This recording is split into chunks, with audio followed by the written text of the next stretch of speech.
If you've flown lately, you know how frustrating it can be, but I bet your worst day at the airport wasn't this bad. So you got plane loads of passengers stranded on the tarmac at Reagan National overnight, stuck in their seats for 3 to 4 hours. Bruce LeShan is live at the airport. And Bruce, some of them are still struggling to get to their final destinations. Absolutely, Leslie. I just got off the phone with Drew Skilton, who says that after waiting on the plane for 4 hours overnight just to take off, his flight got canceled. He's been on the phone to American, booked and rebooked, on hold for hours, and says he is still not sure if he's going to make it home to Greensboro tonight. One guy said that American Airlines told him it couldn't get him on a flight until Tuesday.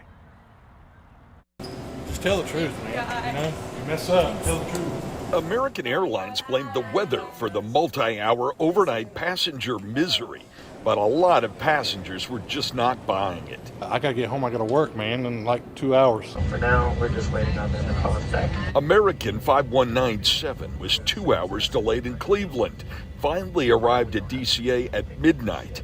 And then the flight crew told passengers there were no gates, leaving them waiting 3.5 hours on the tarmac to deplane. How bad was it on that plane? I mean, when the bathroom stops working, someone's about to have a panic attack and you have children on board, I think that says a lot. Said the co-pilot was missing in 2 different planes. We're like, really? And they just don't have any pilots, and so they're waiting for a new pilot. Kelly Needard says the airline pulled her pilot because he'd been on the clock for too long. And then after 4.5 hours waiting on the plane, she says they could not find another pilot to replace him. They called the police on us. They told us that we were inciting a riot.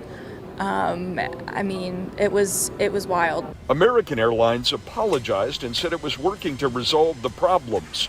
The airport's authority blamed the airlines. They could have simply parked the sucker and let us come out on the tarmac and then just taken us to the service entrance. That would have been the simplest solution. I don't want to be PR'd on Twitter about that they feel bad. I just want to see actions of like how to get back to the gate, you know, refunding the passengers that were held up or doing something. Passengers say that flight crew members told them that this was one of the worst snafus that they've ever seen. Now, the FAA mandates that the airlines let passengers get off if they're stuck on the tarmac for 3 hours, except in cases of safety, security, or air traffic control related problems. So what else is there, Leslie? I don't know. Somebody better find the stairs and roll them up to the plane next time. How about that?